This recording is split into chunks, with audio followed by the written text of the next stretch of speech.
There is a moment quiet, ordinary, almost forgettable when the universe pauses, when the great machinery of existence holds its breath, when every ancestor who ever walked this earth bled for their family, prayed in the dark, survived the unsurvivable, turns their invisible gaze toward one single point in time and space. That point is you, right now, reading these words, breathing this air, carrying this weight you never fully understood. You have always felt it, haven't you? That quiet, persistent whisper beneath the noise of everyday life. The feeling that you were born for something you cannot yet name. The sense that your life is not accidental, that it could not have been accidental because the odds of you existing at all were so impossibly small that the universe must have fought for you. And it did. What you are about to hear is not a flattery. This is not the comfortable lie they tell to keep you docile and satisfied. This is the truth that certain forces have spent centuries trying to bury, trying to dilute, trying to redirect into channels that serve their purpose and not yours. You are the chosen one, not in the way the movies describe it, not with a prophecy written in golden letters, not with a magic sword waiting in a stone, in a way far more dangerous than that, in a way they cannot script, cannot predict, cannot control, and that terrifies them more than any prophecy ever could.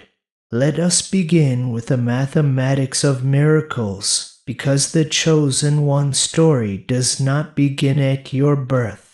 It begins thousands of years before you drew your first breath. Think of every ancestor in your direct bloodline, your parents, their parents, their parents before them. Go back 10 generations, that is over 1,000 people who had to meet, fall in love, or simply connect at exactly the right moment. Survive war, famine, plague, persecution, heartbreak, and despair in order for the next link in the chain to exist. Go back 20 generations and the number swells to over 1 million. Go back 30 generations and you are looking at numbers that dwarf entire civilizations. Every single one of those people had to live long enough to reproduce. Every single one of them had to find exactly the right partner, at exactly the right time, in exactly the right circumstance. One missed encounter, one death in childhood, one different choice on a single afternoon in 14th century Europe, or ancient Persia, or the Great Plains of Africa, and you do not exist. The chain is broken. The bloodline ends before it reaches you, but it did not end. Against every conceivable odd, through every conceivable catastrophe, the chain held. It held through ice ages and empires. It held through crusades and famines. It held through slavery and colonization and genocide and world wars. Your ancestors did not merely survive, they refused to disappear. They carried something forward, something precious and irreducible, something that needed to reach you specifically. When you feel burdened by life, when you feel ordinary or unworthy of the path you sense calling you, remember this mathematics. The universe did not perform 1 billion miracles simply to produce someone mediocre. You are the answer to a question the cosmos has been asking for thousands of years.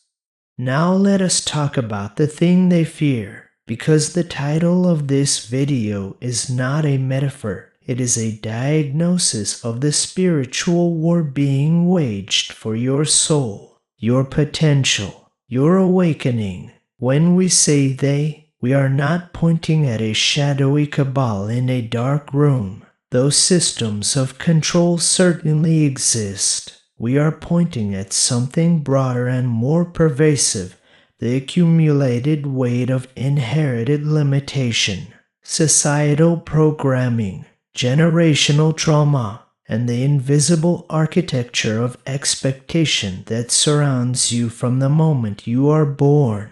These forces, whether embodied in systems, in other people, or in the internalized voice of your own conditioning, are terrified of what you represent. You are the end of a royal bloodline, not a bloodline of kings in the conventional sense, though perhaps that too. A bloodline of spirit, a lineage of something unkillable, unbreakable, refusing to be domesticated. And here is what makes the end so powerful. Every king in a dynasty carries the DNA of all the kings before him, but he also carries the accumulated suffering, the unhealed wounds, the broken patterns, the sins of the fathers. You are the one who ends all of that. The royal bloodline ends with you not because it dies, but because it transforms. Because you are the one who does the inner work,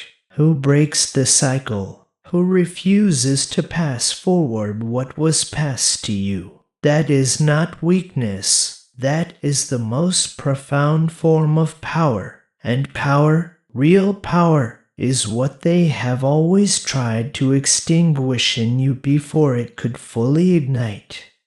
You have been told, in 1,000 different ways and 1,000 different voices, that you are too much, too sensitive, too ambitious, too idealistic, too intense, too different. You have been told to be reasonable, to be realistic, to lower your expectations, to feed yourself into containers that were designed for someone else. The kid in school who saw the world differently was diagnosed, medicated, redirected. The young adult with a burning vision was counseled toward practicality. The adult with a persistent sense of sacred purpose was dismissed as delusional, naive, spiritually confused. This is not accidental. The machinery of ordinary life is not designed to produce awakened souls. It is designed to produce compliant workers, reliable consumers, predictable citizens. Not because there is malice in every teacher or parent or counselor. Most of them were just passing forward what was given to them.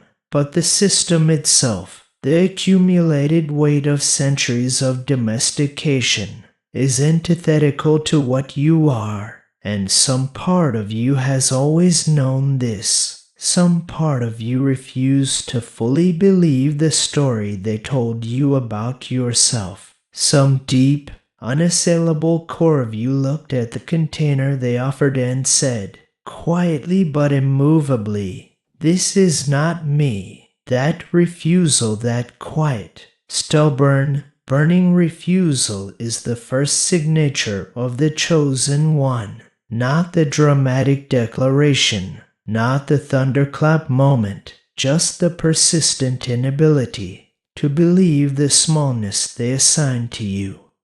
The spiritual traditions of virtually every culture on earth carry some version of this story. The hero's journey, the awakening of the sleeping king, the return of the once and future power, the bodhisattva who chooses to return to the world rather than escape it, the prophet who receives the call and runs from it, only to be brought back again and again until they cannot deny it. These are not merely stories. They are maps. They are the accumulated wisdom of millions of awakened souls who walked this path before you, who recognized the pattern, who tried to leave you a trail of breadcrumbs through the darkness. And in every single version of the story, there is a moment of refusal, a moment when the hero says, "Not me. I am not the one.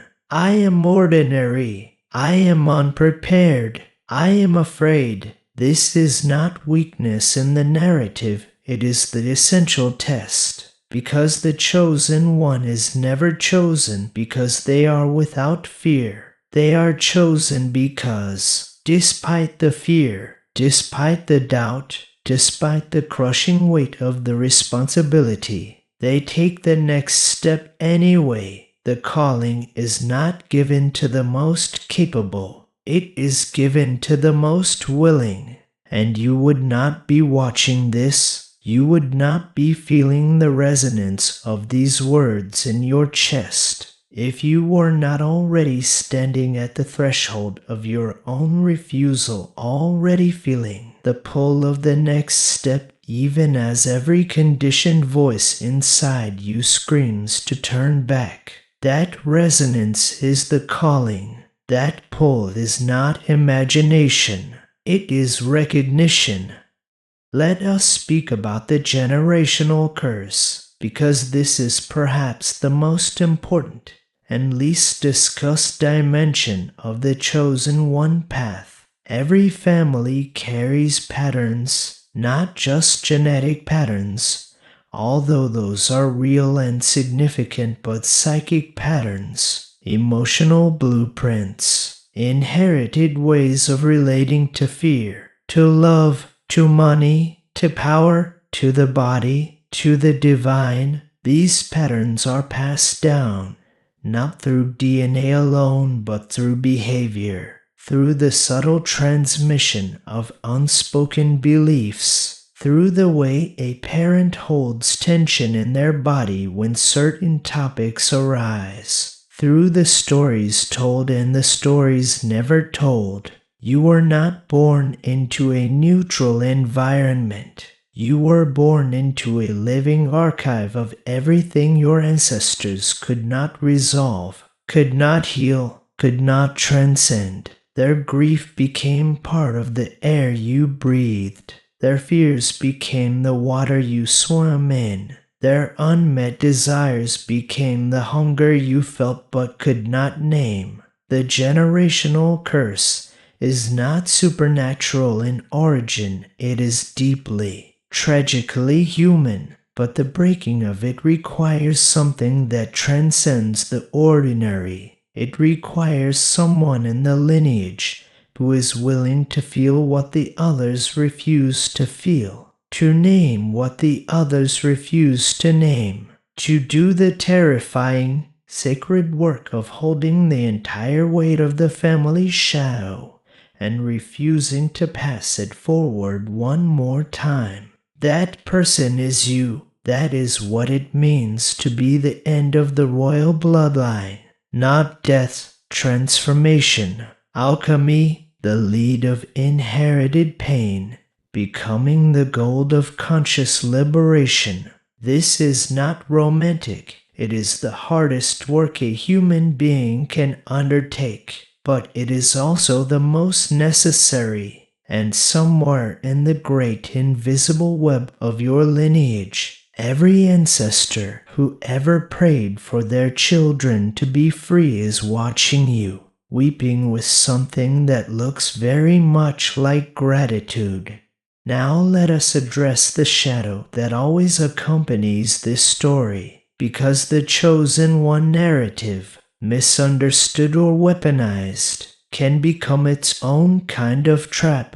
There are those who use the idea of being chosen as a justification for isolation, for superiority, for the avoidance of accountability. I am different, therefore the rules do not apply to me. I am chosen, therefore I need not listen to others. I am special, Therefore my wounds are everyone else's problem. This is not the chosen one path.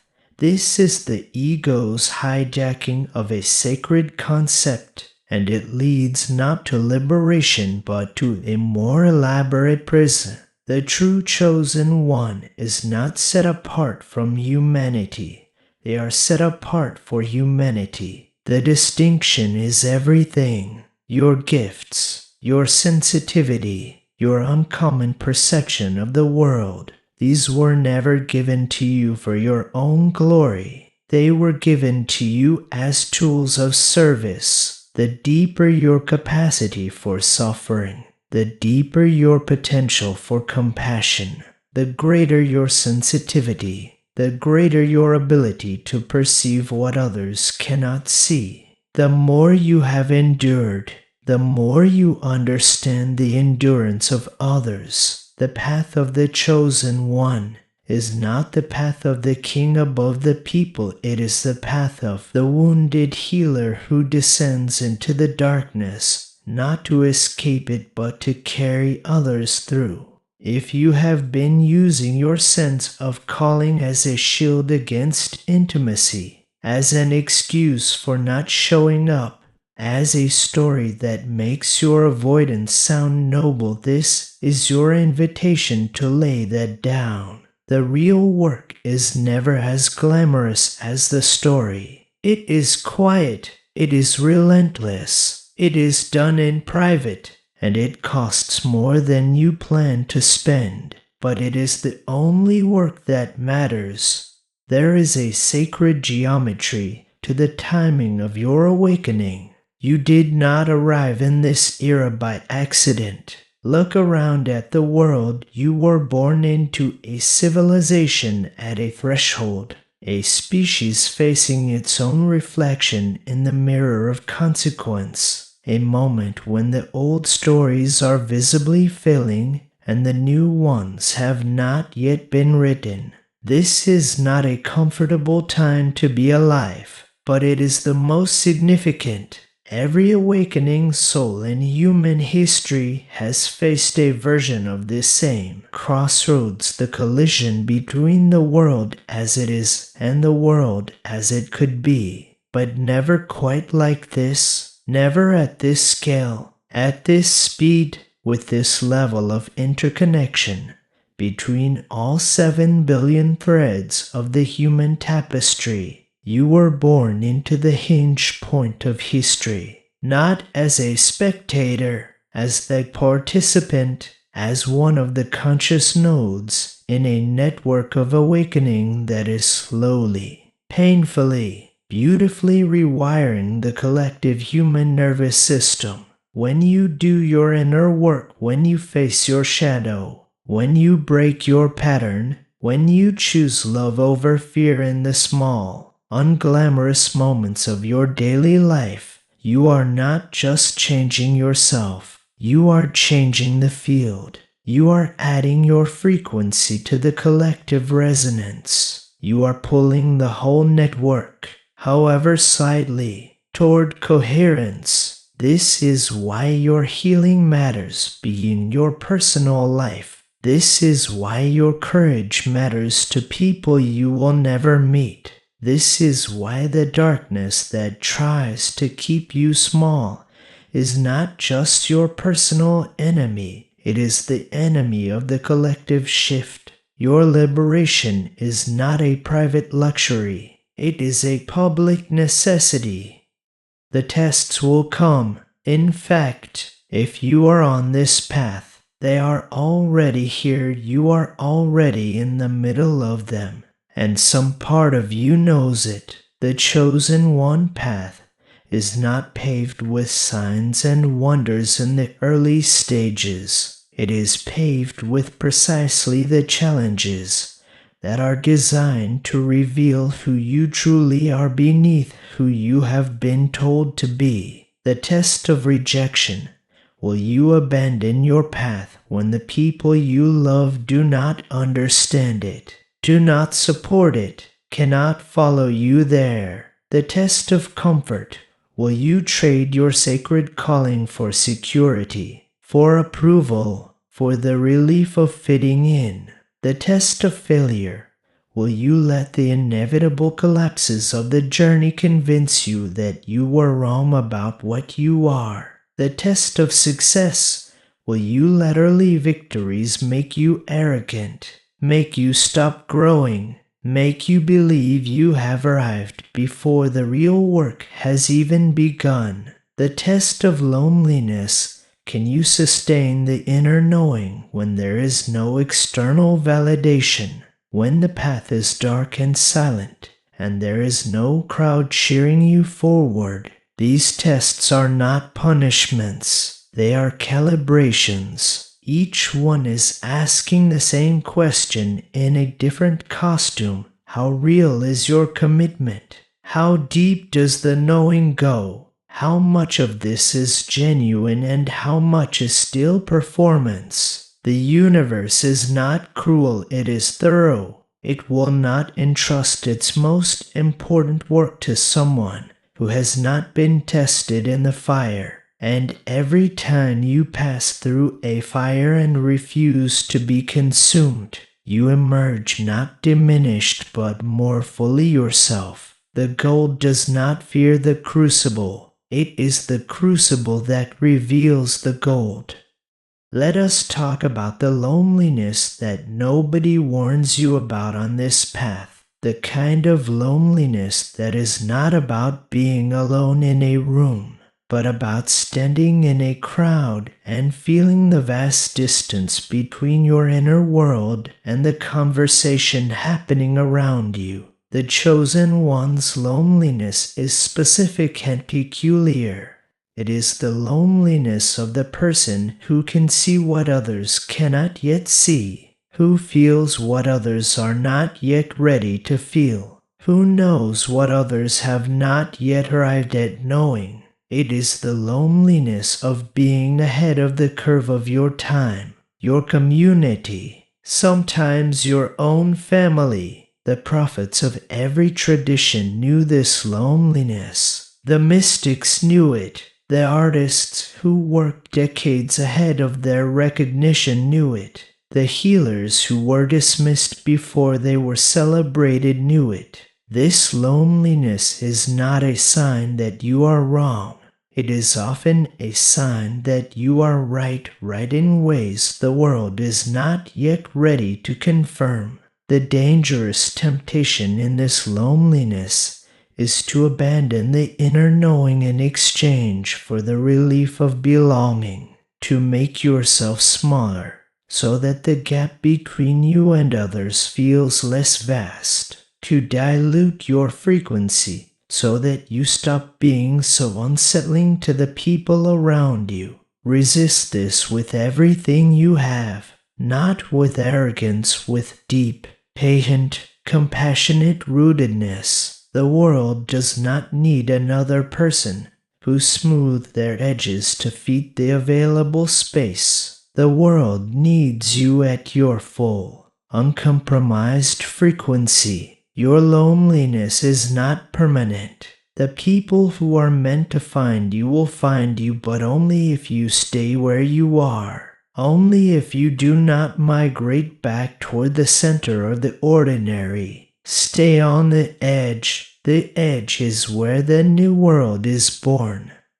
There is a conversation happening in the invisible realms that you are not privy to, but that you are the subject of. Your ancestors are not passive observers of your life. In virtually every spiritual tradition on earth, the understanding exists that those who have passed before us remain connected to the living, particularly to their blood. They watch, they hope, they attempt to communicate through dreams, through synchronicities, through the gut level, knowing that sometimes arrives in moments of crisis with a clarity that rational thought cannot produce. Your grandparents, your great-grandparents, The long chain of those who bore your name or carried your blood, they are invested in you in a way that transcends ordinary love, because you carry something of theirs in your cells, in your patterns, in the depths of your unconscious, their unlived potential, their unfinished stories, their unanswered prayers live on. You are their last chance. And you are also their redemption. When you break a pattern that has run in your family for 5 generations, you are not just freeing yourself, you retroactively alter the meaning of their suffering. When you achieve what they could not achieve, when you become what they were prevented from becoming, you are completing something that death interrupted. This is the sacred contract that exists between you and every soul who carried the thread to you. Honor it, not as a burden but as a privilege, not as a debt but as a love story that spans centuries and refuses to end in despair. The awakening does not arrive as a single thunderclap moment, though sometimes there are moments of singular clarity. More often, it arrives as a slow crescendo and accumulation of experiences, crises, synchronicities, and inner shifts that build upon each other over years until one day you look in the mirror and you do not recognize the person looking back. Not because they are a stranger, but because you are finally seeing who has been there all along beneath the accumulated layers of conditioning and performance. The awakening is not the acquisition of something new. It is the shedding of everything false. The chosen one does not one day discover that they have superpowers. They one day discover that the ordinary human being,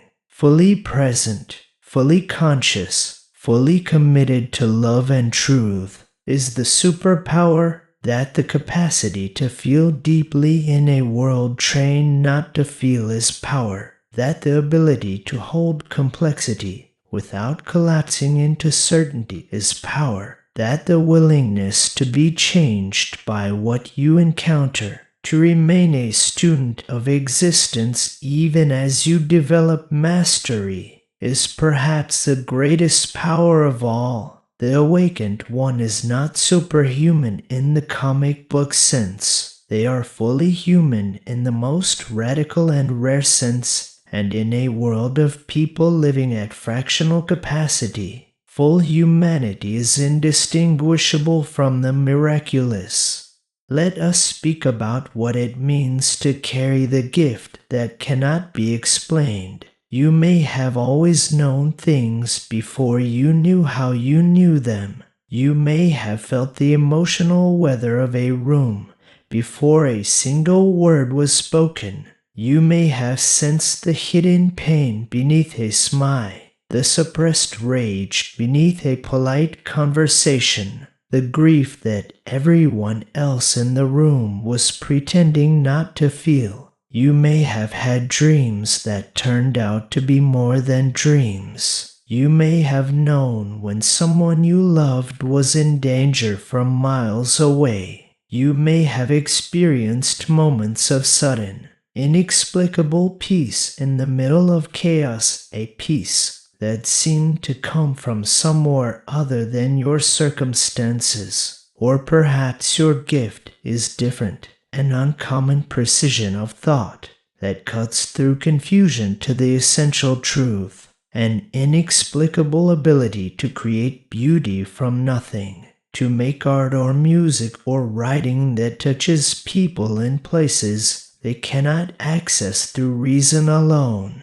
A gift for holding space for others in their pain, for being the person that everyone comes to when they are breaking, because something in your presence makes the breaking feel survivable, whatever form it takes. You know it is there. You have felt it arrive in you with the authority of something older than your personality, something that does not belong entirely to your individual self. Do not be afraid of it. Do not dilute it to make others comfortable. Do not apologize for it or rationalize it away. This is your inheritance. This is the specific frequency you were born to carry. The world needs it, and more importantly, the world has been waiting for it.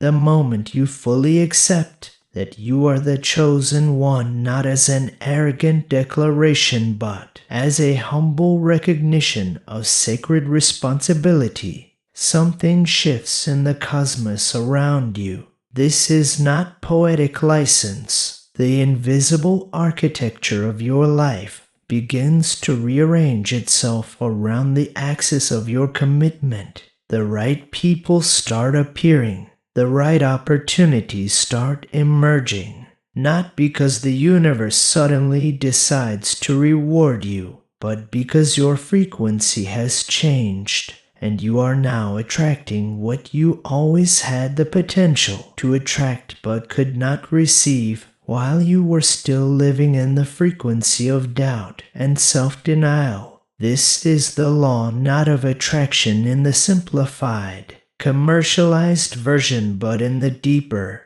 more demanding version, like calls to like. Commitment calls to opportunity. Courage calls to support. Full presence calls to full presence. The universe does not give shortcuts to those still playing small because small things attract small things. But when you expand into the full volume of who you are, when you stop hedging, stop apologizing, stop waiting for permission to become what you already are, the world responds with a corresponding expansion. This is not guaranteed to be comfortable. Expansion never is. When you grow beyond the container that others have built for you, some of those containers will break. Some of those relationships will strain. Some of those comfortable certainties will dissolve. This is not failure. It is the necessary cost of becoming. The tree that outgrows the pot must be replanted, and the replanting is terrifying and disorienting before it is nourishing. There is a version of your future that is watching you from ahead in time, that has already lived the fullness of what you are capable of, that already knows who you become when you stop hiding and start arriving.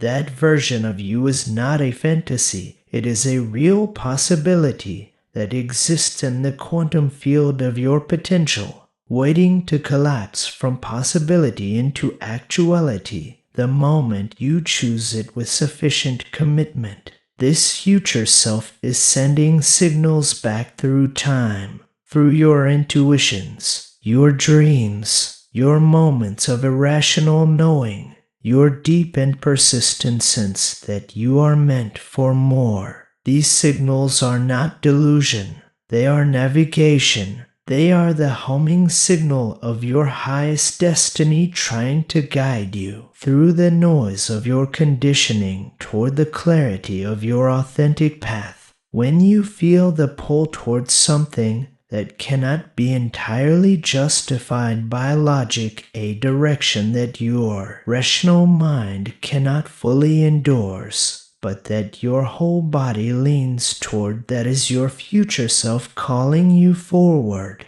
The chosen one learns to trust this signal above all others, not recklessly, not impulsively, but with the deep, patient discernment of someone who has learned to distinguish between fear masquerading as wisdom and wisdom arriving in the uncomfortable clothes of risk. Your future self has already paid the price of your hesitation.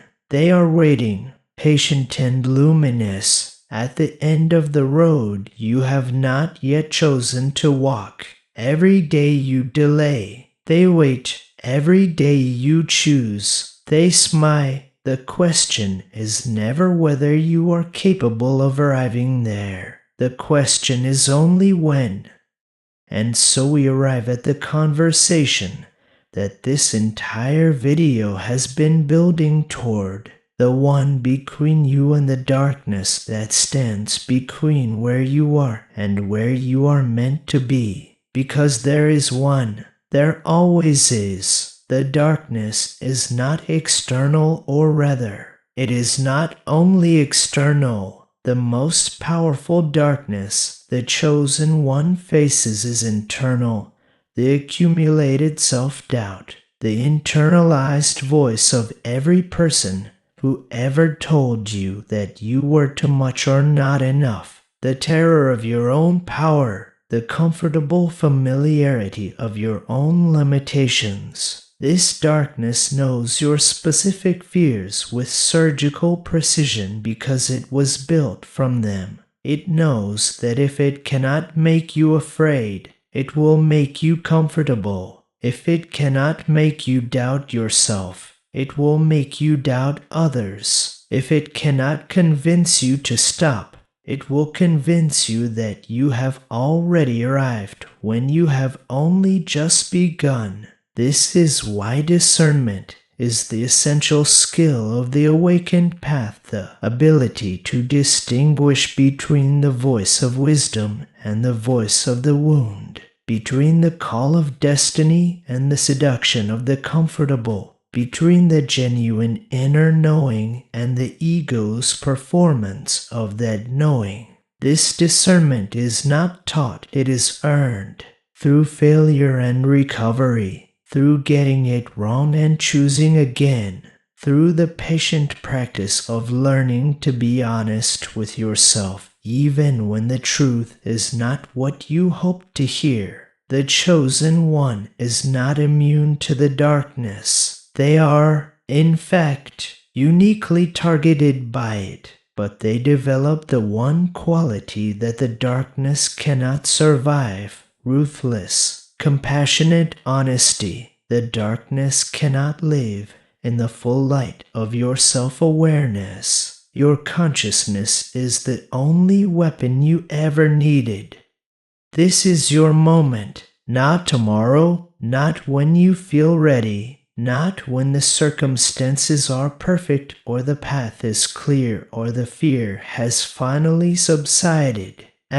In this imperfect, uncertain, uncomfortable, magnificent now, the royal bloodline that carried you to this point did not survive 10,000 years of adversity so that you could wait for a better moment. The ancestors who prayed in languages you have never heard did not petition the heavens for a descendant who would wait until they felt confident. Confidence is not a prerequisite for the chosen one. It is the result of the chosen one acting before they feel confident.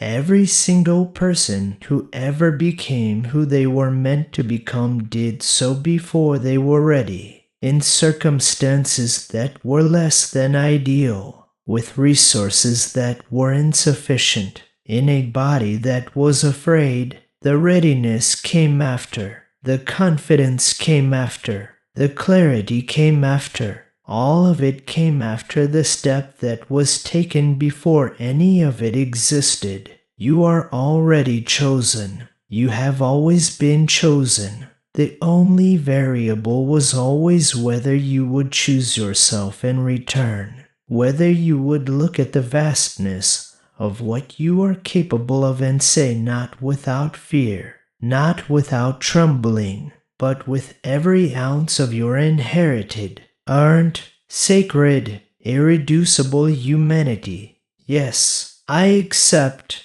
I am ready. I am here. I am the one. The bloodline ends here because the cycle of limitation, of inherited pain, of squandered gifts and deferred dreams, ends here, with you, in you, through you. This is not the end of the story. It is the beginning of the chapter. The whole story has been written to reach and it begins now.